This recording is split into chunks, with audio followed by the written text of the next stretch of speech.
Hello everybody, my name is Harshit and you are watching Hamari Pathshala. तो चल रही है हमारी रिवीजन सीरीज बोर्ड के हर चैप्टर के लिए। यहाँ पे मैं बनाता हूँ वन शॉट वीडियोस। कोई भी चैप्टर का वन शॉट मतलब बहुत कम से कम टाइम में पूरी चैप्टर को कवर करते हैं हम। मैं कोई भी टॉपिक यहाँ पे मिस नहीं करता हूँ और बहुत फास्ट सारे टॉपिक्स पढ़ाता हूँ आपको। ऑलराइट, तो आज का टॉपिक है हमारा इलेक्ट्रोकेमिस्ट्री। बहुत डिमांडेड टॉपिक है ये। बहुत सारे स्टूडेंट्स ने मेरे को बोला सर बहुत प्रॉब्लम हो रही है हमें इलेक्ट्रोकेमिस्ट्री में। तो मैंने सोचा इलेक्ट्रोकेमिस्ट्री प्रॉब्लम क्या है, बहुत इजी चैप्टर है। पर प्रॉब्लम क्या है, इलेक्ट्रोकेमिस्ट्री स्टार्टिंग से पढ़ने में थोड़ा प्रॉब्लम ये है कि इलेक्ट्रोकेमिस्ट्री सिर्फ 12th क्लास में नहीं है। इलेक्ट्रोकेमिस्ट्री के बेसिक्स 11th क्लास में हैं। तो आपको आना चाहिए ऑक्सीडेशन क्या होता है, रिडक्शन क्या होता है, लॉस ऑफ इलेक्ट्रॉन क्या है, गेन ऑफ इलेक्ट्रॉन क्या है। बहुत सारे फॉर्मूलेज हैं कि फिजिकल केमिस्ट्री के चैप्टर यहाँ पे न्यूमेरिकल्स आते हैं तो यहाँ पे लॉगरिथम भी आ जाएगा, कंसंट्रेशन आ जाएगा, उनकी यूनिट्स आ जाएंगी। तो बहुत सारी चीज़ें हैं जो ऑलरेडी टीचर सोचते हैं कि आप पढ़ के आए हो। बट हमने अगर वो चीज़ अच्छे से नहीं पढ़ाई की तो हमारे चैप्टर में इंटरेस्ट जनरेट नहीं होता इलेक्ट्रोकेमिस्ट्री में। तो अगर आपके साथ भी वही प्रॉब्लम है तो डोंट वरी गाइस, मैं कंसिडर करके चलता हूँ कुछ नहीं आता। मैं सब कुछ आपको बिल्कुल स्क्रैच से पढ़ाऊंगा। आपको कुछ नहीं आता, you just need to pay attention. Board पे अटेंशन पे करना। मैं हर टॉपिक का जो भी न्यूमेरिकल की पॉसिबिलिटी बन सकती है सारे न्यूमेरिकल भी सॉल्व करवाऊंगा, that too in a one shot. तो बहुत फास्ट पढ़ेंगे हम पर सब कुछ कवर करेंगे कंसिडरिंग आपको बेसिक्स नहीं आते। Okay, let's just start electrochemistry. What is electrochemistry my friends? तो इलेक्ट्रोकेमिस्ट्री का वर्ड अगर मैं इसको डिवाइड करूँ तो क्या हुआ, इलेक्ट्रोकेमिस्ट्री। इलेक्ट्रो का मतलब इलेक्ट्रॉन या फिर इलेक्ट्रिसिटी, केमिस्ट्री मतलब केमिकल इक्वेशंस। तो कोई ऐसा चैप्टर, इलेक्ट्रोकेमिस्ट्री ऐसा चैप्टर है जहाँ पे हम पढ़ेंगे केमिकल इक्वेशंस जिसमें मेरा चार्ज इन्वॉल्व होगा, मूवमेंट ऑफ चार्ज इन्वॉल्व होगा। इलेक्ट्रिसिटी और केमिस्ट्री को इन्वॉल्व करके चैप्टर पढ़ रहे हैं, दैट इज माई इलेक्ट्रोकेमिस्ट्री। क्या पढ़ना है मेरे को इलेक्ट्रोकेमिस्ट्री में? मुझे पढ़ने यहाँ पे दो सेल्स। तो we have electrolytic cell and electrochemical cell. क्या होता है सर ये इलेक्ट्रोकेमिकल सेल, इलेक्ट्रोलाइटिक सेल? तो अभी बस आप बेसिक डिफरेंस सुनो। इलेक्ट्रोकेमिकल सेल एक ऐसा सेल होता है जो मेरी केमिकल एनर्जी को इलेक्ट्रिक एनर्जी में कन्वर्ट करता है। ओके, इलेक्ट्रोलाइटिक सेल उसका उल्टा होता है जो इलेक्ट्रिक एनर्जी को केमिकल एनर्जी में कन्वर्ट करता है। तो अगर आप एनसीईआरटी देखोगे तो पहले उन्होंने इलेक्ट्रोकेमिकल सेल समझाया है, बट मैं यहाँ पे पहले आपको पढ़ा रहा हूँ इलेक्ट्रोलाइटिक सेल। क्यों सर, ऐसा क्यों आप पढ़ा रहे हो? बिकॉज मैं I really want you to generate the interest in the topic. मैं सच में चाहता हूँ कि आपका इस चैप्टर में इंटरेस्ट जनरेट हो। तो मैं इलेक्ट्रोलाइटिक सेल पढ़ा के पहले आपको इंटरेस्ट जनरेट करवाऊंगा, तो वो कंफर्टेबल हो जाओगे, थोड़ा कॉन्फिडेंट फील करोगे, then we will start electrochemical cell. तो later in the series we will be seeing electrochemical cell. अभी हम स्टिक हैं इलेक्ट्रोलाइटिक सेल पे। तो इलेक्ट्रोलाइटिक सेल को जानते हैं पूरा ढंग से यहाँ पे। तो इलेक्ट्रोलाइटिक सेल क्या हुआ मेरे पास, electric energy to chemical energy, एक ऐसा सेल जिसमें मैं इलेक्ट्रिक एनर्जी प्रोवाइड करूंगा और मुझे केमिकल एनर्जी मिलेगी। सर कैसे मिलेगी? वो ये देखो यहाँ पे छोटा सेटअप मैंने बनाया हुआ है यहाँ पे। सो ये मेरे पास एक इलेक्ट्रोकेमिकल सेल है, इलेक्ट्रोलाइटिक सेल है। यहाँ पे क्या क्या होता है वो बताता हूँ। ये जो लिक्विड है, ये जो ब्लैक ब्लैक डॉट्स दिख रही है आपको, ये लिक्विड है, इसको मैं बोलता हूँ इलेक्ट्रोलाइट। ये मेरा इलेक्ट्रोलाइट है। ये कोई भी सॉल्ट हो सकता है, स्ट्रॉन्ग बेस का, स्ट्रॉन्ग एसिड का। मैंने यहाँ पे कंसिडर किया है NaCl। ओके, यहाँ पे मेरी दो इलेक्ट्रोड्स हैं, एनोड और कैथोड। सर मुझे नहीं पता एनायन क्या होता है, कटायन क्या होता है, एनोड क्या होता है, कैथोड क्या होता है। Don't worry, just look here, I explain everything. Time being के लिए मैंने मान लिया दो इलेक्ट्रोड्स होती हैं, एक एनोड है एक कैथोड है। ओके, ये मेरा क्या है, एक इलेक्ट्रोलाइट है। मैंने एनोड को पॉजिटिव टर्मिनल से लगाया है, कैथोड को नेगेटिव टर्मिनल से लगाया है। तो इस सेल को मैं बोलता हूँ इलेक्ट्रोलाइटिक सेल। सर अब बताओ एनायन कैटायन क्या होता है? तो मैं आपको आपसे रिक्वेस्ट करता हूँ आप इस चीज़ को याद करो प्लीज। CP कनाट प्लेस से भी याद कर सकते हो, दिल्ली में कनाट प्लेस है CP, आप उससे याद कर सकते हो। सिर्फ आपको CP याद करना, मतलब CP cation positive, your cation is positive. सिर्फ इतना याद करोगे हो जाएगा काम। कटायन पॉजिटिव, एनायन क्या हो गया, नेगेटिव। कटायन पॉजिटिव तो एनायन क्या हो गया, नेगेटिव। ओके, यहाँ पे आपका कटायन है, ओके, पॉजिटिव है। तो पॉजिटिव किसके पास जाएगा, अपोजिट चार्ज अट्रैक्ट, नेगेटिव के पास जाएगा।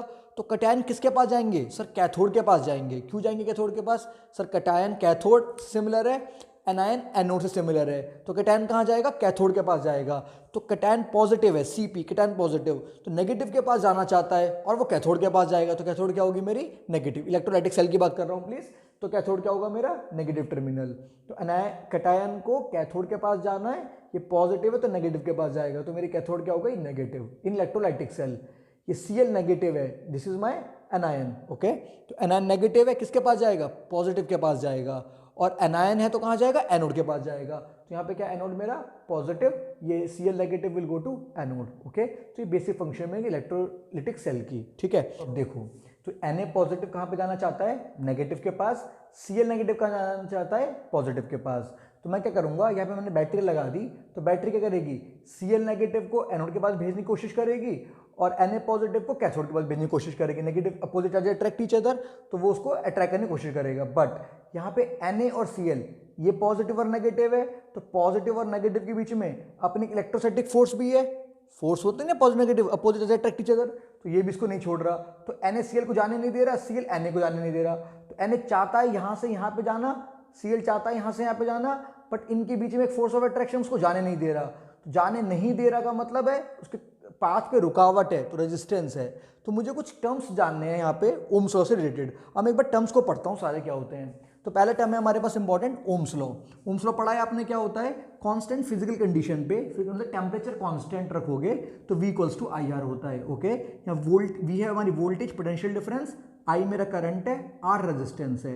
रेजिस्टेंस क्या होता है सर, रेजिस्टेंस होता है opposition of in the path of current, current के पाथ पे रुकावट। सिंबल क्या था हमारा इसका, अगर आपको if you remember, this is a symbol like a speed breaker. तो यहाँ पे कोई कार अगर आ रही है, स्पीड ब्रेकर होगा तो स्पीड कम कर लेगी, ऐसे करंट आ रहा है तो करंट कम हो जाएगा because of this resistance. So opposition of in the path of current is called as resistance. ठीक है, किस किस फैक्टर पे डिपेंड करता है, यहाँ तो आर कांस्टेंट है ओम्स लॉ में, तो पोटेंशियल को चेंज करने से रेजिस्टेंस चेंज नहीं होगा, करंट को चेंज करने से रेजिस्टेंस चेंज नहीं होगा, कांस्टेंट है। तो किस फैक्टर पर रेजिस्टेंस डिपेंड करता है, वो ये तीन फैक्टर है। Resistance directly proportional to length, conductor की लेंथ की डायरेक्टली प्रोपोर्शनल है, inversely proportional to area, cross section area of conductor के इनवर्सली प्रोपोर्शनल है। तो कितना हो गया, R proportional to L upon A, proportional sign हटाया तो कांस्टेंट लगाया, तो R equals to rho L by A. ठीक है, यहाँ पर रेजिस्टेंस की यूनिट क्या होती है हमारी, ओम, तो OHM ओम या फिर ऐसे। ठीक है, ये हमारी यूनिट है रेजिस्टेंस की, क्लियर है आपको। अब ये क्या है फिर हमारा resistance, R equals to rho L by A. ठीक है, सो यहाँ पे जो कांस्टेंट था वो क्या था, रेजिस्टिविटी। सर भाई रेजिस्टिविटी क्या है, तो रेजिस्टिविटी बेसिकली एक रेजिस्टेंस ही है स्पेसिफिक कंडीशंस में। क्या कंडीशंस हैं, अगर मैं लेंथ को 1 मीटर कर दूं, एरिया को 1 मीटर स्क्वायर कर दूं, लेंथ भी यूनिट ले ली, एरिया भी यूनिट ले लिया, 1 1, तो 1 से 1 कट गया, तो R कितना आ गया हमारा, रो के बराबर आ गया। तो resistivity is nothing but the resistance when length is 1 metre, area is 1 metre square. तो रेजिस्टेंस है पर कुछ स्पेसिफिक कंडीशन में है। क्या स्पेसिफिक कंडीशन, लेंथ 1 मीटर हो, एरिया 1 मीटर स्क्वायर हो, तो क्या बोलता हूँ मैं रेजिस्टिविटी को, specific resistance. Resistance of offered by conductor when length is 1 metre, area is 1 metre square, this is my resistivity. Sir कहाँ मैं रेजिस्टेंस कंसिडर करूँगा, कहाँ रेजिस्टिविटी कंसिडर करूँगा।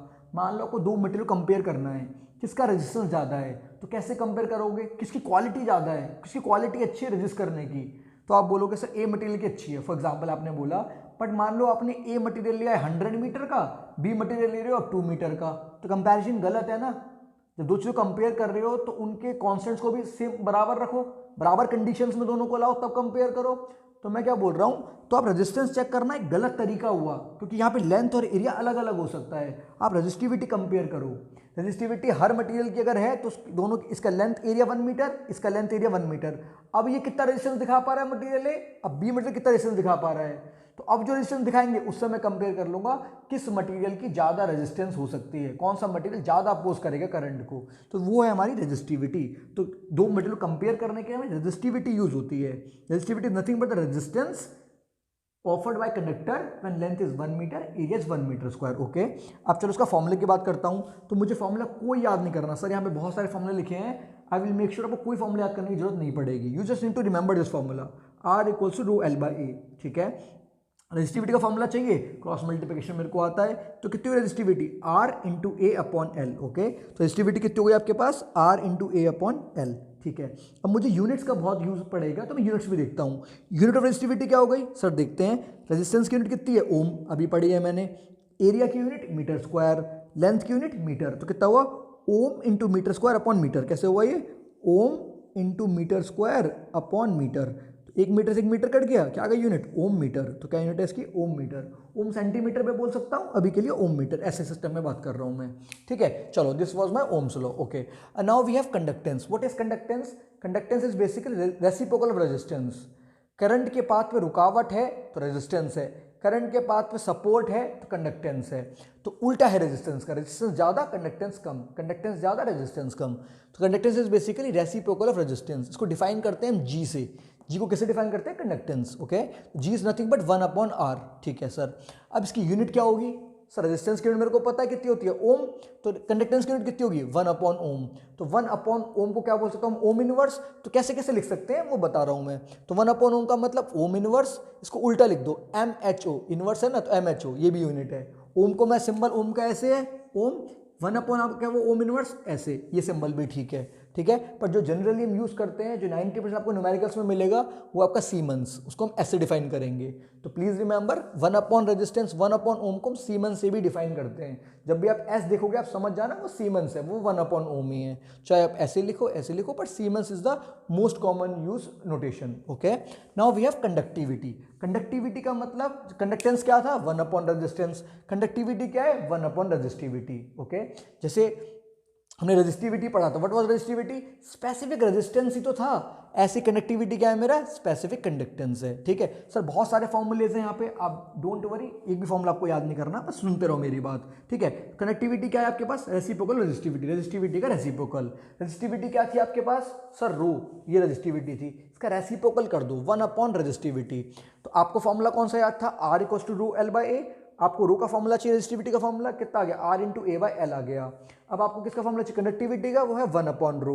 तो रो का फॉर्मूला आपने निकाल लिया, उसको रेसिप्रोकल कर दिया, कितना आ गया वो 1 upon R L by A, ठीक है। यहाँ पे जो एल बाई ए है ये एक अलग चीज है, ये एक सेल के लिए कांस्टेंट है। तो मैंने कोई इलेक्ट्रोलाइटिक सेल बनाया, उसकी जो लेंथ है और एरिया है ये मैं कभी चेंज नहीं करता।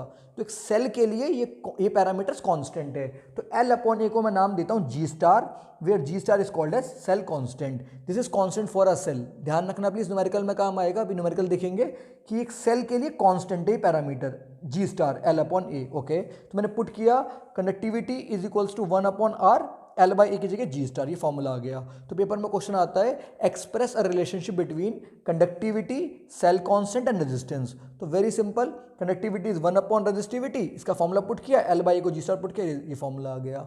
एंड 1 अपॉन आर क्या होता है, सर अभी पढ़ा है, 1 अपॉन आर कंडक्टेंस होता है। तो यहाँ पे इसकी 1 अपॉन आर की वैल्यू पुट कर दी, तो कितना हुआ जी इंटू जी स्टार। तो कनेक्टिविटी के बहुत सारे फॉर्मूले हो गए, 1 अपॉन रेजिस्टिविटी, ये फॉर्मूला पुट करके ये फॉर्मूला निकल गया, 1 अपॉन आर इज जी, तो connectivity is G into G star. Please remember L by A is your cell constant, ठीक है। Now we have molar conductivity. अच्छा, इसकी यूनिट की बात करते हैं अभी कंडक्टिविटी की। तो 1 अपॉन रेजिस्टिविटी है, अच्छा बात 1 अपॉन रेजिस्टिविटी है कंडक्टिविटी की unit, conductivity is 1 upon resistivity. Okay, what is unit of resistivity, क्या यूनिट थी रेजिस्टिविटी की, हमने अभी निकाली हमने ओम मीटर। ओके, तो ये क्या हो जाएगा हमारा 1 अपॉन ओम मीटर, तो क्या वो ओम इनवर्स मीटर इनवर्स, और ओम इनवर्स को क्या बोलते थे हम, सीमेंस, जो मोस्ट यूज्ड नोटेशन था। तो कितना हुआ ये सीमेंस पर मीटर। तो ऐसी यूनिट क्या है हमारी, सीमेंस पर मीटर। ये प्लीज याद रखना, न्यूमेरिकल में बहुत काम आएगी। What is unit of conductivity, siemens metre inverse या फिर सीमेंस पर मीटर। बहुत सारी जगह आपको दिखेगा siemens per centimetre, that is also okay, siemens per metre या siemens per centimetre. Now we have molar conductivity, इसका सिंबल है डाइकोर M. What is molar conductivity, अगर मैं ये इलेक्ट्रोलाइट 1 मोल ले लूँ, इसकी जो कंसंट्रेशन है यहाँ पे वो 1 मोलर है, 1 मोल इलेक्ट्रोलाइट के लिए जो कंडक्टिविटी होगी उसको स्पेसिफिक बोलूंगा मैं molar conductivity. Conductivity of 1 molar ionic solution is called as molar conductivity. Okay, इसका फॉर्मूला क्या होता है मोलर कंडक्टिविटी का, नॉर्मल कंडक्टिविटी जो आपने भी पढ़ी कंडक्टिविटी अपॉन कंसंट्रेशन। तो मोलर है तो मोलैरिटी आ जाएगी, ठीक है। सर इसकी यूनिट क्या होगी, तो यूनिट में बहुत कंफ्यूजन है स्टूडेंट्स को, तो please pay attention here. Conductivity की यूनिट अभी निकाली है सर मैंने, सीमेंस पर मीटर, यहां से निकालिए सीमेंस पर मीटर, कितना हुआ ये siemens per metre. Okay, upon concentration का मतलब मोलैरिटी, मोलैरिटी का मतलब मोल पर लीटर, तो कितना हुआ मोल पर लीटर का मतलब मीटर क्यूब हो गया, है ना। तो मोल पर मीटर क्यूब, ठीक है, पर है डिवाइड में है तो इसलिए माइनस ही लिख दिया मैंने। सॉल्व किया तो क्या यूनिट आ गई, सीमेंस मीटर स्क्वायर पर मोल। तो मोलर कनेक्टिविटी का formula kappa upon molarity siemens metre square पर मोल। ओके, बट न्यूमेरिकल्स में हम जनरली देखेंगे वो सेंटीमीटर स्क्वायर में देगा, तो कन्वर्ट करेंगे तो फॉर्मूला हमारा हो गया डाइकोर M equal to kappa into 1000 by M, where डाइकोर M the unit of molar connectivity is siemens centimetre square पर मोल। तो प्लीज ध्यान रखना, आपका 90% question centimetre square per centimetre में आएगा, तो ये आपका फॉर्मूला होगा डाइकोर M equal to kappa into 1000 by M, where your answer will be in siemens centimetre square पर मोल। बट अगर आपको कापा सीमेंस पर मीटर में दे रखा है तो आपका जो मोलर कनेक्टिविटी आएगी वो आएगी सीमेंस मीटर स्क्वायर पर मोल, वहाँ पे मैं ये फॉर्मूला यूज करूंगा। So this was your molar connectivity.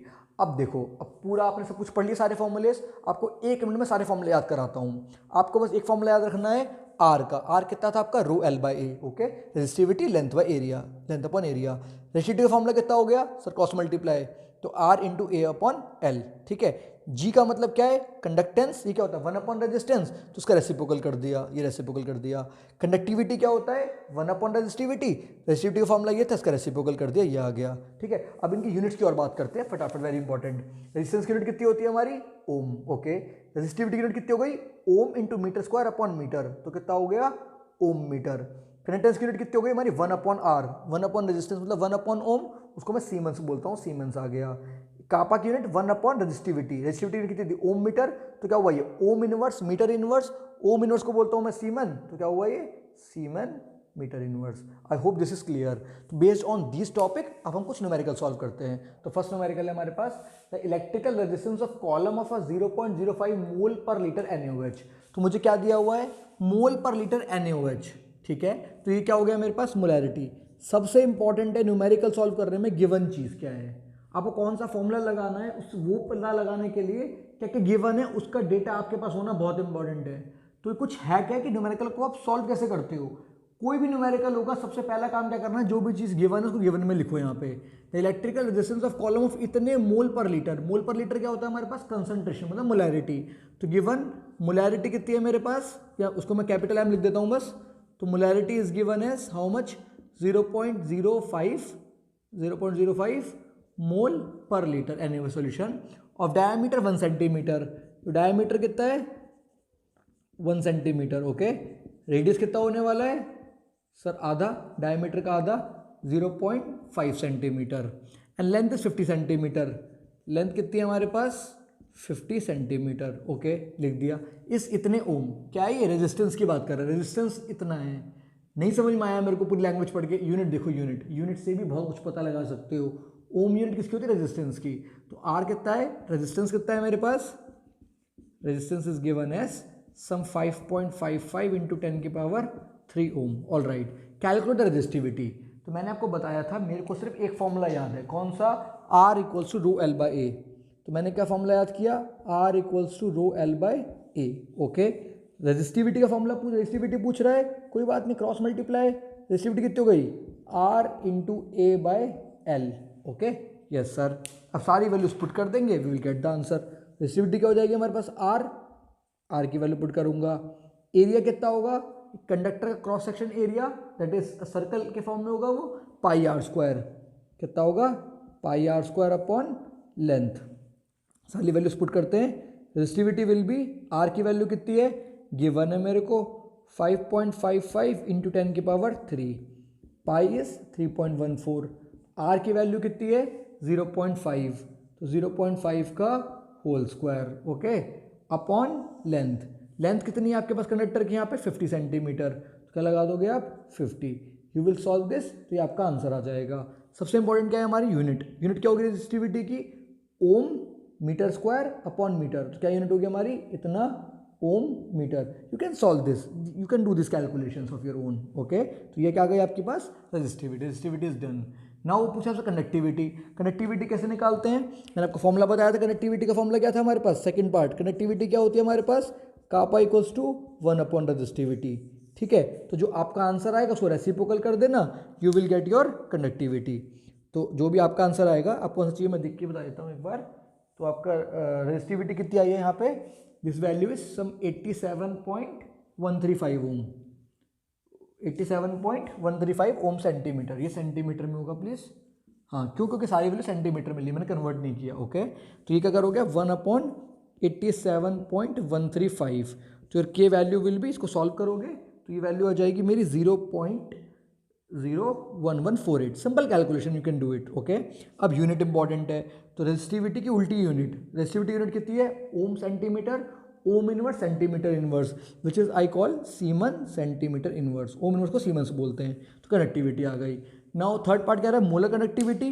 तो मोलर कनेक्टिविटी क्या होती है मेरे पास, डाइकोरम, दो फॉर्मूले होते हैं, एक होता है कापा अपॉन सी, मतलब कापा अपॉन मोलैरिटी, एक होता है kappa into 1000 by molarity. Unit पे डिपेंड करता है, पूरा क्वेश्चन सेंटीमीटर में चल रहा है तो I will use the formula kappa into 1000 upon M. Metre में चल रहा होता पूरा क्वेश्चन तो मैं कप्पा अपॉन एम लिखता बस, okay. All the values are given to you, just put the values and get the answer. Dicorium is how much? Kappa. Kappa is 0.01148 into 1000, okay, upon molarity. Molarity is given to you 0.05, ठीक है। और सबसे important क्या होगा इसका यहाँ पे फिर हमारी यूनिट। तो डाइकोरियम आप निकाल लोगे वैल्यू, दिस वैल्यू यूनिट क्या होती है इसकी? सीमेंस सेंटीमीटर स्क्वायर पर मोल। Units are very very important, please write the unit. So this is very easy question, okay. Let's move to question number 2. क्या बोल रहा है question number 2? Resistance of conductivity cell filled with इतने mole पर litre. इसका मतलब मुझे molarity कितनी दी है? 0.1 मोल पर लीटर दी है, okay. KCl solution is 100 ohm, resistance भी दिया है मुझे 100 ohm, R is equals to 100 ohm, all right. If the resistance of the same cell when filled with इतने मोलर KCl, अब की बार मोलैरिटी चेंज कर दी, इसका मतलब M1 है, M2 कितना कर दिया मेरे पास? 0.02 मोल पर litre, okay. KCl solution, same KCl solution ही इस 520 ओम, ये मतलब R1 था, ये R2 कितना कर दिया आपका? 520 ohm. Calculate the conductivity and molar conductivity of 0.02 molar. इसके लिए क्या निकालना है आपको? कंडक्टिविटी बतानी है, मोलर कंडक्टिविटी बतानी है, ठीक है जी। आगे बढ़ते हैं, ठीक है। The conductivity of 0.1 molar KCl solution इतना, इसके लिए K1 कंडक्टिविटी कितनी गिवन है मेरे को? 1.29 सीमन पर मीटर। कैसे पता चलेगा मेरे को? यूनिट से भी पता चल सकता है। सीमन पर मीटर का मतलब हाँ कंडक्टिविटी गिवन है K1, और किसके लिए गिवन है? वो बोल रहा है 0.1 मोल पर लीटर वाले के लिए, इसके लिए कंडक्टिविटी गिवन है, ठीक है। तो ये मैंने क्वेश्चन पढ़ा, जो डेटा मुझे गिवन था वो यहाँ पे मैंने लिख दिया। अब मुझे बताना क्या है? अच्छा अब देखो मैं कौन सा फॉर्मूला लगाऊंगा, मुझे कोई आइडिया नहीं है। यहाँ पे देखते हैं क्वेश्चन की रिक्वायरमेंट क्या है। मुझे कापा चाहिए, what is kappa? Sir kappa is 1 upon resistivity. Formula क्या था? मुझे सिर्फ एक फॉर्मूला याद है, ये R equal to rho L by A, rho का formula R A by L, okay. तो 1 अपॉन रो करना है तो कितना हो गया? 1 upon rho 1 upon R L by A, ठीक है जी। सर मेरे को R पता है, आपको R तो पता है, ये आपको L बाई ए नहीं पता है ना? आपको R पता है, आपको R पता है? यस सर मुझे R पता है, L बाई ए नहीं पता। तो L बाई ए निकालना है। L बाई हो क्या होता क्या था? सेल कांस्टेंट, एक सेल के लिए वैल्यू कांस्टेंट रहेगी। मुझे ये डेटा क्यों दे रखा है? अच्छा इसका मतलब L बाई ए निकालने के लिए हेल्प करेगा। क्या दे रखा है क्वेश्चन में? ध्यान से पढ़ो, सेम सेल। क्या दे रखा है? Same cell. और मैंने आपको बताया था सेम सेल के लिए क्या होगा? सेल कांस्टेंट सेम रहेगा, ठीक है जी। यहाँ पे मुझे कंडक्टिविटी भी गिवन है, रेजिस्टेंस भी गिवन है। तो अगर मैं यहाँ पर फॉर्मूला लगाऊं, व्हाट फॉर्मूला? ब्लैक पेन से लिखता हूँ उसको मैं, यहाँ फॉर्मूला लगाऊं प्लीज। तो K इज इक्वल्स टू, ये same formula 1 upon R L by A, और K is equals to 1 upon R G star, L by को बोलता हूं मैं जी स्टार। और दोनों कंडीशंस के लिए जी स्टार सेम होने वाला है। क्यों? जी स्टार मतलब सेल कांस्टेंट, वो सेम होगा सेल के लिए। तो मुझे कापा की वैल्यू पता है, हाँ पता है ये रही। मुझे आर की वैल्यू पता है, हाँ पता है ये रही। मैं इन दोनों वैल्यू से जी स्टार निकाल सकता हूँ। तो मेरा जी स्टार कितना आया please? G star is your K R, तो your G star will be how much? K की वैल्यू इज 1.29 इंटू आर की वैल्यू इज 100, ओके। तो ये G star will be here, ये आपका आ गया जी स्टार मतलब सेल कांस्टेंट, डन। अब यहाँ पे आपको क्या पुट करना था? क्या कितना हुआ आपका kappa? Kappa is 1 upon R G star. तो what is the value of K? 1 upon R, R is your 520 है इस कंडीशन में, और जी स्टार सेम होगा, G star is same. Please note G star cell constant है, एक cell के लिए क्या होगा हमारा? सेम होगा, दोनों तरफ सेम होगा। इसकी वैल्यू पुट कर दूंगा विच इज 1.29 इंटू 100। तो आई विल सॉल्व, तो मेरे पास के की वैल्यू आ जाएगी, प्लीज रिमेंबर दिस। और के की वैल्यू जो होगी हमारी, उसकी यूनिट क्या होगी? दिस इज कंडक्टिविटी, तो 1 अपॉन रेजिस्टिविटी। तो रेजिस्टिविटी की यूनिट क्या होती थी हमारे पास? ओम मीटर। 1 अपॉन ओम मीटर, 1 अपॉन ओम सीमन, सीमन पर मीटर, सब कुछ मीटर में चल रहा है, तो क्या आएगा? ये siemens metre inverse, okay, siemens per metre, ठीक है। ये आ गई मेरी कंडक्टिविटी। और क्या पूछ रहा था मुझसे? Molar conductivity. We know the formula, molar conductivity is how much? Kappa into 1000 upon capital M. You know all the values, you know this value of kappa? Yes, we'll calculate it, 1000 upon M. अच्छा यहाँ पे 1000 नहीं आएगा please. क्यों 1000 नहीं आएगा? देखो आप समझ पा रहे हो, फॉर्मूले में 1000 नहीं आएगा। क्यों 1000 नहीं आएगा?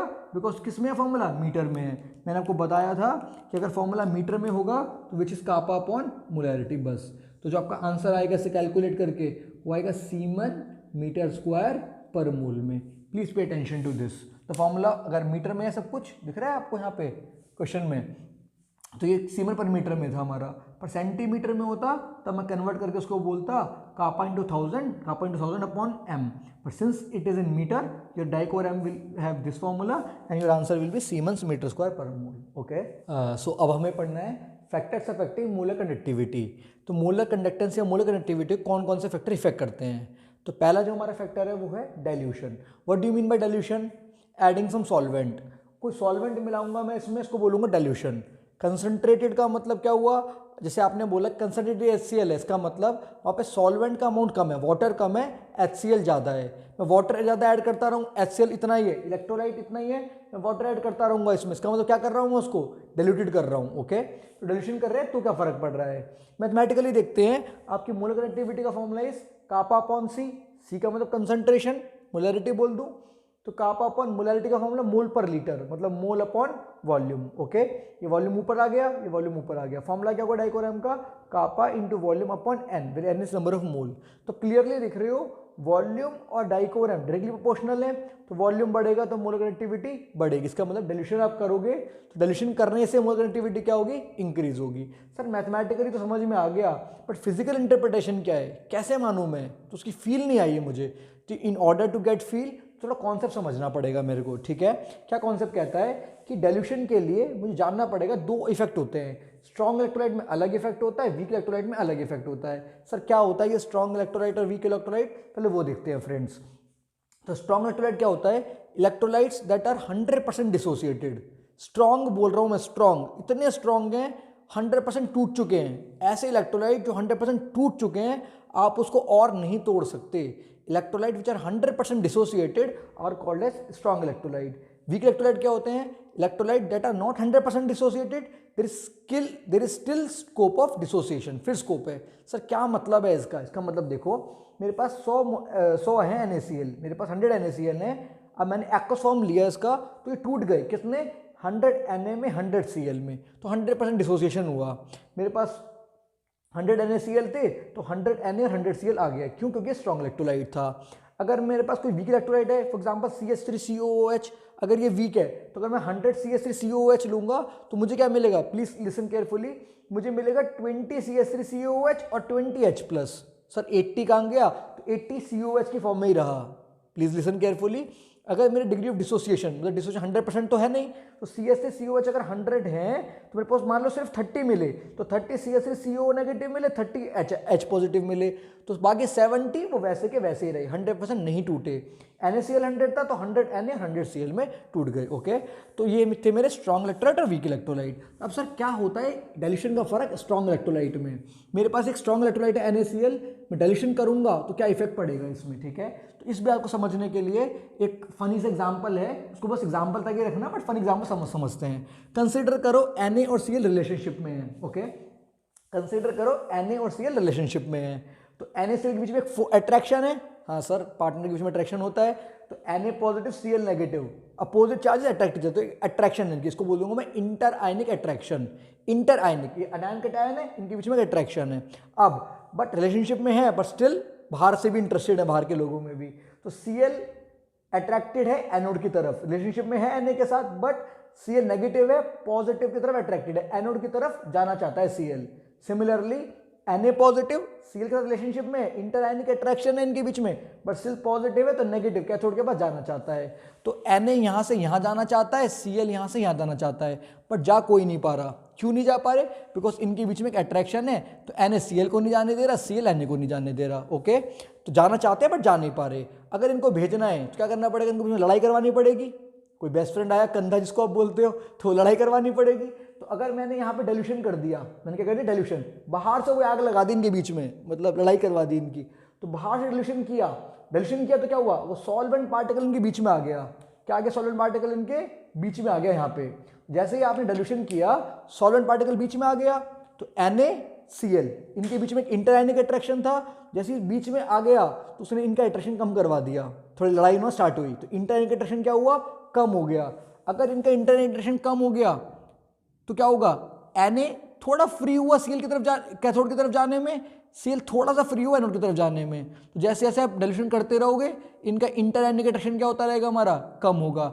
इंटर आयनिक अट्रैक्शन कम होगा तो Cl को रोकने वाला कम हो गया, Na को रोकने वाला कम हो गया, तो रुकावट रेजिस्टेंस कम हो गया, और रेजिस्टेंस कम हो गया तो मोलर कनेक्टिविटी बढ़ जाएगी। इस प्रोसेस को बोलते हैं हम solvation. Please listen carefully. On dilution solvent particle come in between the ions, solvent particle उनके बीच में आ गया, बीच में आने की वजह से उनकी इंटरआयनिक अट्रैक्शन कम कर दिया, उसके से रेजिस्टेंस कम हो गया, रुकावट कम हो गई जाने के लिए, और मोलर कनेक्टिविटी बढ़ गई। क्या बोलेंगे इस प्रोसेस को प्लीज? सॉल्वेशन। एग्जांपल से याद रखना, हमेशा याद रहेगा आपको। सर वीक इलेक्ट्रोलाइट में क्या होता है? अब देखो वीक इलेक्ट्रोलाइट में क्या दिक्कत है? वीक इलेक्ट्रोलाइट तो ऑलरेडी प्रॉब्लम है, क्योंकि 100% टूटे ही नहीं है। मैंने अगर 100 CH3COH लिए थे तो सिर्फ 30 तो टूटे, 30 CH3CO negative, 30 H positive, 70 CH3COH ऐसे हैं। जैसे हमने डिल्यूशन किया तो पहले क्या करेंगे, वो बोलेंगे चलो वो बच्चे वो 70 बोलेंगे हम भी टूटेंगे, तो उनका डिग्री ऑफ डिसोसिएशन बढ़ गया। समझ रहे हो? स्ट्रॉन्ग में तो जरूरत ही नहीं थी, 100% टूटे हुए थे, तो जब 100% टूटे हुए थे जैसे सॉल्वेंट डाला इंटरनेटेशन कम कर दिया। But in case of weak electrolyte 100% तो टूटे हुए नहीं है, जैसे ही आप सॉल्वेंट डालोगे तो पहले क्या करेंगे, अपना डिग्री ऑफ डिसोसिएशन बढ़ाने लगेंगे, और जो ऑलरेडी टूटे हुए थे वो सॉल्वेशन प्रोसेस करेंगे, जो हमने यहाँ सीखा है। तो वीक इलेक्ट्रोलाइट के केस में दो फंक्शन साइमल्टेनियसली काम करते हैं। First, it increase degree of dissociation, जो बचे हुए थे, जो टूटे हुए नहीं थे, वो अपने आप को तोड़ना स्टार्ट करेंगे। दूसरा, जो टूटे हुए थे, जो 30 अपने आप टूटे हुए थे, CH3COH, तो CH3COO नेगेटिव, H पॉजिटिव, इनके बीच में इंटरआयनिक अट्रैक्शन कम होगी, डाइल्यूशन करेंगे, इनका बॉन्ड वीक होगा, इंटरनेटेशन कम होगी, रेजिस्टेंस कम होगा, मोलर कनेक्टिविटी बढ़ेगी। तो वीक इलेक्ट्रोलाइट में दो केस साइमल्टेनियसली होते हैं। ठीक है, नाउ अब हमारे पास एक फैक्टर है लिमिटिंग मोलर कनेक्टिविटी, इसको बोलते हैं molar conductivity at infinite dilution. Infinite dilution का मतलब क्या है? डाइल्यूशन का मतलब क्या है? सर सॉल्वेंट पार्टिकल मिलाना।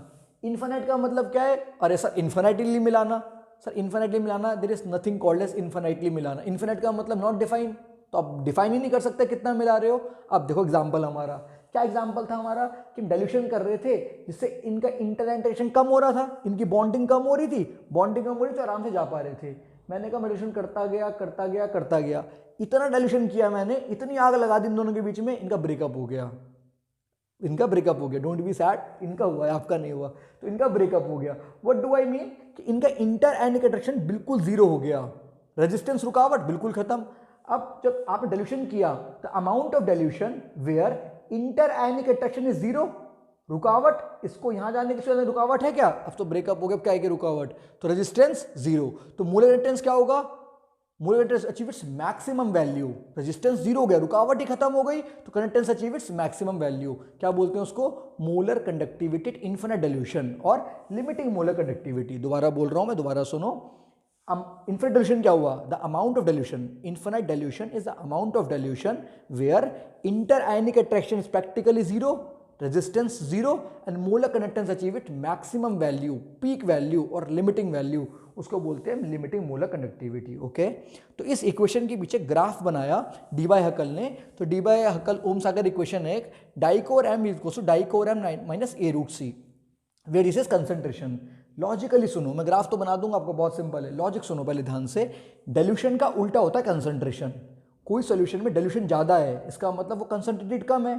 डाइल्यूशन जीरो है, बहुत डाइल्यूशन जीरो है, extremely high concentrated, concentration zero है, डाइल्यूशन इन्फिनिटी है। ओके, रेसिप्रोकल होते हैं डाइल्यूशन और कंसंट्रेशन। ओके, अब देखो, अगर किसी के पास, मैं बोल रहा हूं कंसंट्रेशन जीरो है, इसका मतलब क्या हुआ?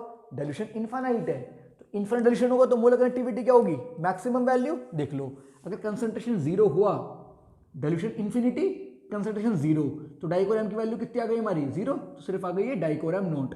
समझ गए? इनफिनिट डाइल्यूशन वाली।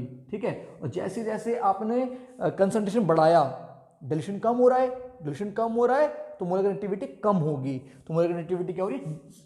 कम हो रही है, इसलिए सब्ट्रैक्ट का साइन आया, कम हो रही है। ठीक है, इसको प्लॉट करो मैं ग्राफ पे, तो अभी स्ट्रॉन्ग के लिए देखो आप, बस स्ट्रॉन्ग के लिए देखो, ये वाई है, ये इक्वेशन जो है वो स्ट्रॉन्ग इलेक्ट्रोलाइट के लिए है, बस please make sure this is for strong electrolyte. तो वाई एक्सिस पे क्या है मेरे पास? मोलर कंडक्टिविटी, एक्स एक्सिस पे क्या है मेरे पास? Root concentration.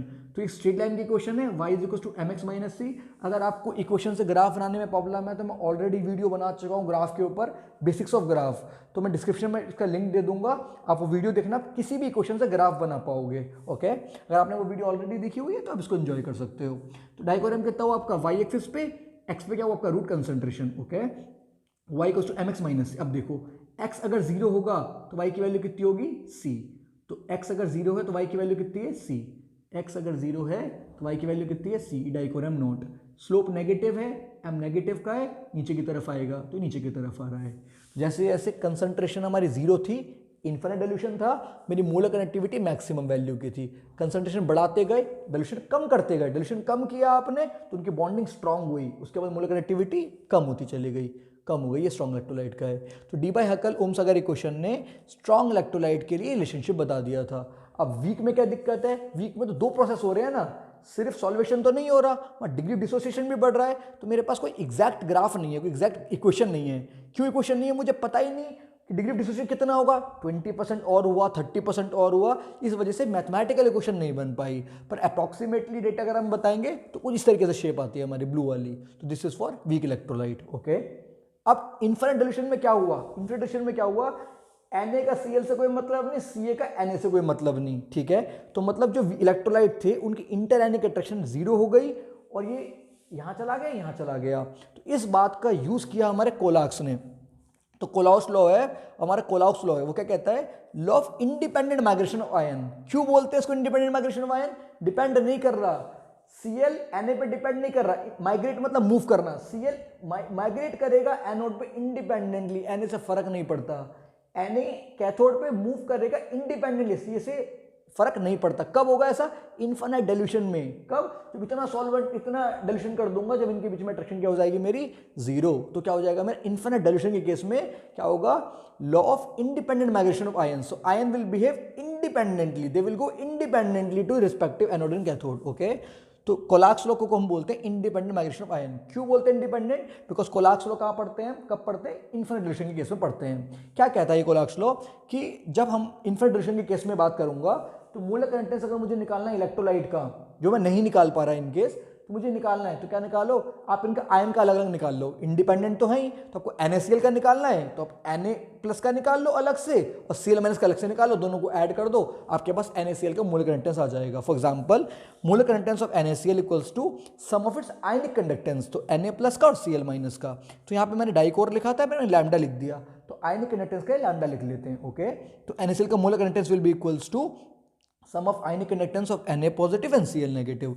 न्यूमेरिकल के लिए ये प्रोटोटाइप मैंने बनाया, ये बहुत इंपॉर्टेंट है। जैसे NaCl है, अब BaSO4 आ सकता है, BaCl2 आ सकता है, कोई भी आपका सॉल्ट आ सकता है।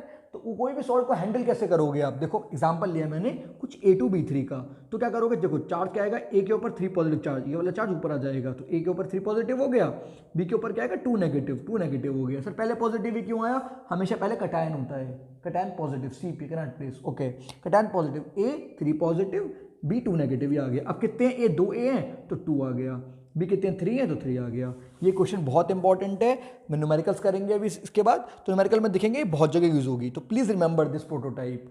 डाइकोरम इन्फिनिट डाइल्यूशन क्यों लिया है, because Kohlrausch law infinite dilution पे तो काम करेगा, इंडिपेंडेंट कब होंगे, जब इन्फिनिट डाइल्यूशन होगा।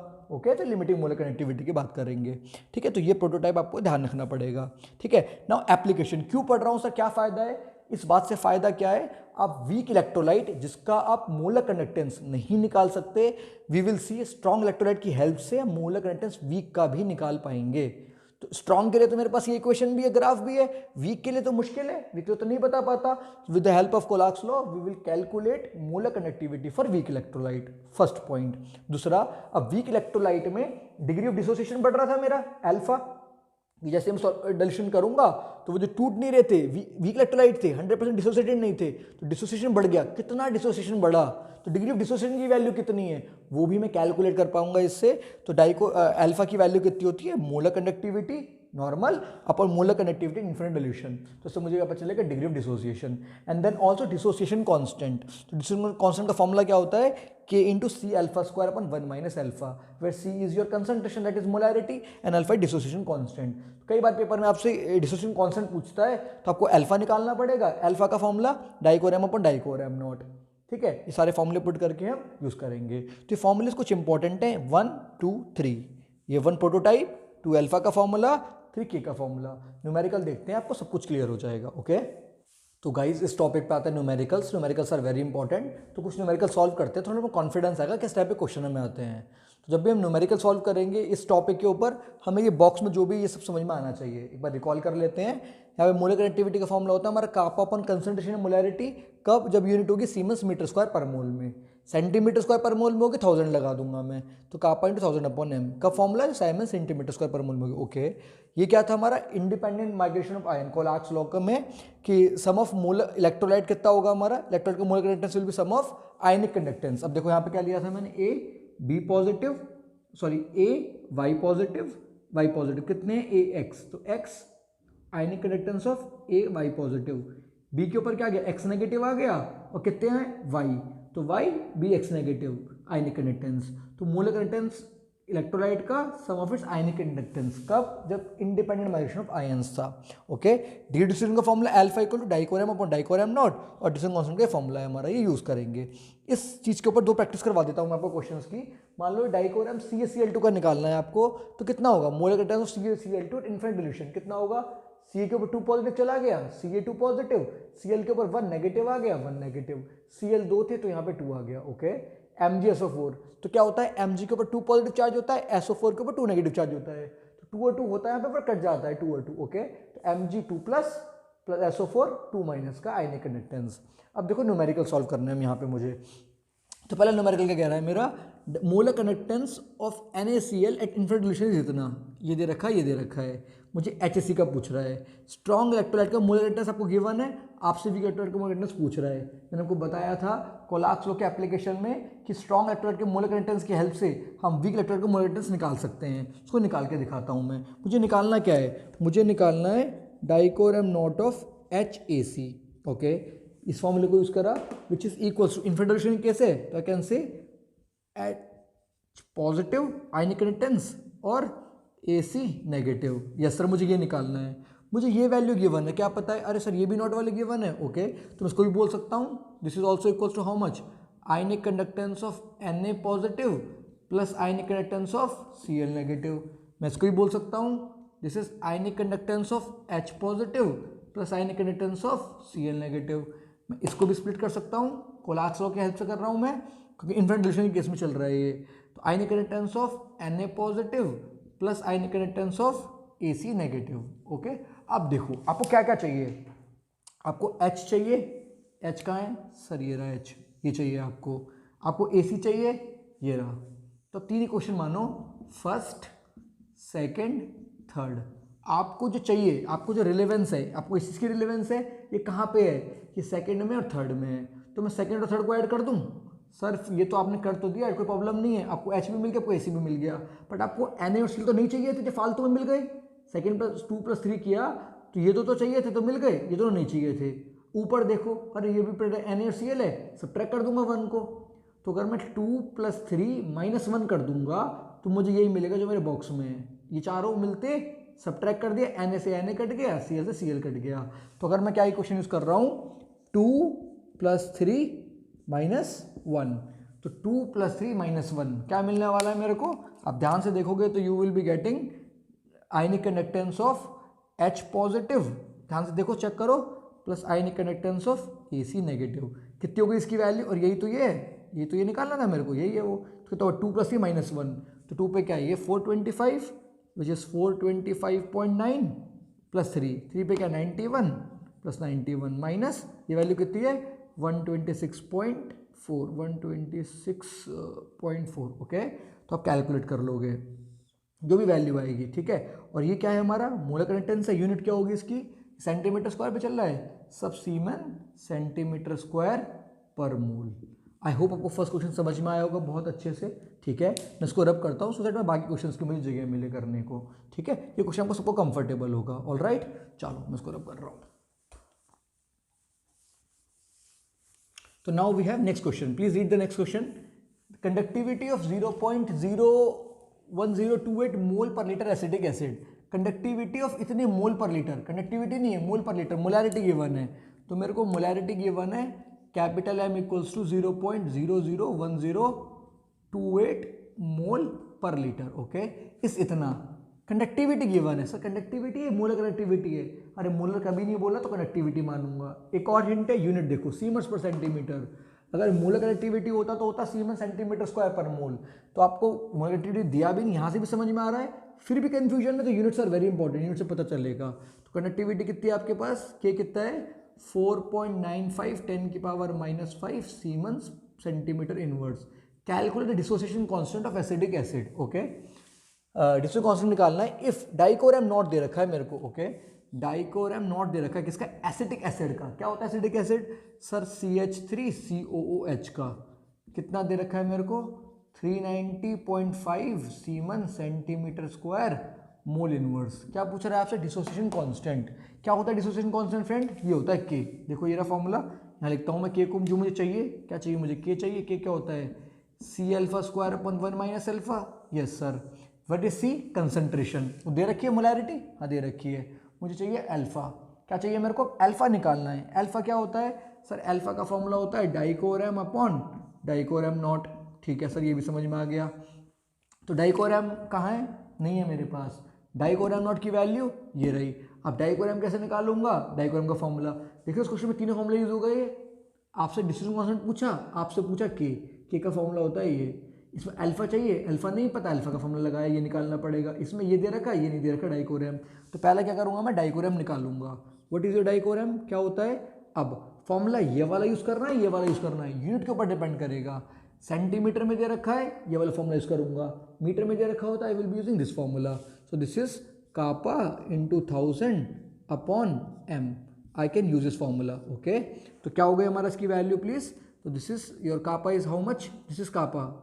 ऑलराइट, ये कांस्टेंट है, ये अलग है, ये कांस्टेंट है। डिसोसिएशन कांस्टेंट इज अलग, kappa is different. Your kappa is 4.95 10 की power -5 into 1000 upon molarity. Molarity is how much, this is 0.001028। Okay, तो उसके वैल्यू कैलकुलेट कर लोगे, मैंने लिखी हुई है डायरेक्ट, टाइम वेस्ट नहीं करते। तो इसके आंसर आएगा 48.15। तो you'll get this as, for if you calculate this always you'll get this answer. Okay, unit क्या होगी आपके पास, सीमन सेंटीमीटर स्क्वायर पर मोल। तो आपने डाइकोरम निकाल लिया। अब आप निकाल लोगे अल्फा। अल्फा का फॉर्मूला डाइकोरम अपॉन डाइकोरम नॉट। तो डाइकोरम की वैल्यू कितनी है, आप निकाल चुके हो, 48.15 अपॉन डाइकोरम नॉट, वो आपको दे रखा है already, limiting molar connectivity which is 390.5। तो you will get the value of alpha here. तो अगेन मैंने सॉल्व की हुई इसकी वैल्यू 0.1233। ओके, तो alpha you will get 0.1233। Now अब आपके पास अल्फा आ चुका है। अब क्या चाहिए आपको, डिसोसिएशन कांस्टेंट। क्या चाहिए आपको, डिसोसिएशन कांस्टेंट Kc। ये तो कितना हो गया, के कांस्टेंट कितना हो गया आपका, C अल्फा स्क्वायर। C की value is your molarity 0.001208 into alpha square. Alpha you have calculated 0.123, इसका whole square upon 1 minus alpha. 1 minus alpha, alpha is 0.1233। You will calculate this value. I hope आपको question समझ में आया होगा, पूरा question पक्का। This is very easy question, just putting the values. If you remember the formulas in the box you can solve any question like that. ठीक है जी, चलो एक क्वेश्चन और है, इसको भी हम सॉल्व करते हैं। तो क्वेश्चन क्या कह रहा है हमारे पास, अब मैंने क्वेश्चन का सिर्फ आपको मेन डेटा दे दिया। आपको एनसीईआरटी का एक क्वेश्चन है, इंडेक्स क्वेश्चन, मैंने मेन डेटा दे दिया, क्वेश्चन सॉल्व कर पाएंगे हम। तो आपको कंसंट्रेशन दे रखी है, मोलैरिटी, डाइकोरम, molar conductivity of methanoic acid HCOOH is given to you. आपसे अल्फा पूछ रहा है, डिसोसिएशन कांस्टेंट पूछ रहा है, और आपको क्या दिया हुआ है, ये आयनिक कंडक्टिविटीज दे रखी हैं। अगर आयनिक कंडक्टिविटीज दी हुई हैं तो क्या मैं मोलर कंडक्टिविटी निकाल सकता हूँ उसकी इनफिनिट डिल्यूशन पे। यस सर, निकाल सकते हैं। कौन सा प्रिंसिपल हमने पढ़ा है, कोलॉक्स लॉ पढ़ा है, law of independent migration of ion. तो if I want my molar conductivity at infinite dilution, molar connectivity चाहिए मेरे को इनफिनिट डिल्यूशन पे, किसकी, HCOOH की। तो कितनी आ जाएगी वो sir, ionic of HCOO negative plus ionic of H positive. Yes और नो, यस। ये भी गिवन है क्वेश्चन में, ये भी गिवन है, जस्ट ऐड पुट करते कितना आया ये 349.6 प्लस 54.6, ये वैल्यू आ गई सीमन सेंटीमीटर स्क्वायर पर मोल में आपके पास। तो आपके पास क्या आ गया, डाइकोरम नॉट आ गया। लिसन वेरी केयरफुली, डाइकोरम आपको ऑलरेडी पता था, डाइकोरम ऑलरेडी पता है। डाइकोरम आपने, डाइकोरम नॉट ये आपने निकाल लिया, वैल्यू आपके पास आ गई। अल्फा क्या होगा, डाइकोरम अपॉन डाइकोरम नॉट। तो डाइकोरम की वैल्यू ये रही 46.1, यहाँ पे पुट कर दूंगा। डाइकोरम नॉट की वैल्यू ये जो ऐड करके आएगा वो पुट कर दूंगा, आपका अल्फा आ जाएगा यहाँ से। ठीक है, और अल्फा की कोई यूनिट नहीं होगी, बिकॉज जो यूनिट इसकी, जो यूनिट इसकी, यूनिट से यूनिट कट गई, तो कोई यूनिट नहीं होगी हमारी अल्फा की। Then we have dissociation constant निकालना है मुझे, के क्या होता है, C alpha square upon 1 minus alpha, where C is your concentration. तो कंसंट्रेशन की वैल्यू ऑलरेडी दे रखी है आपको, मोलैरिटी, अल्फा की वैल्यू यहाँ से निकाल चुके हो, सारी वैल्यूज पुट करके you will get the answer. ठीक है, तो इस टाइप के क्वेश्चन हमारे बोर्ड में आ जाते हैं इस टॉपिक के ऊपर। आई होप आप ये न्यूमेरिकल सॉल्व कर पाओगे। यस, तो आप ये वीडियो ऑलरेडी बहुत बड़ा हो गया है, तो एक काम करते हैं, इस वीडियो को यहीं पे रोकते हैं और अगला जो हमारा गैल्वेनिक सेल है, इलेक्ट्रोकेमिकल सेल, उसको नेक्स्ट वीडियो में देखेंगे। ठीक है, तब तक आप एक काम कर सकते हो, अगर आपने ये वीडियो सब ढंग से देखी है, आपको सब कुछ समझ में आया है, तो कोई भी क्वेश्चन इस टॉपिक का एनसीईआरटी में से, प्रीवियस ईयर कोई भी बुक में से आप सॉल्व कर सकते हो, आप सारे क्वेश्चन हैंडल कर पाओगे। तो आपको सच में वीडियो पसंद आई तो प्लीज़ लाइक कीजिए, सब्सक्राइब कीजिए। सब्सक्राइब करना इसलिए भी इंपॉर्टेंट है बिकॉज का जब नेक्स्ट पार्ट आएगा तो आपको नोटिफिकेशन मिल जाएगी। And please study well, take care guys.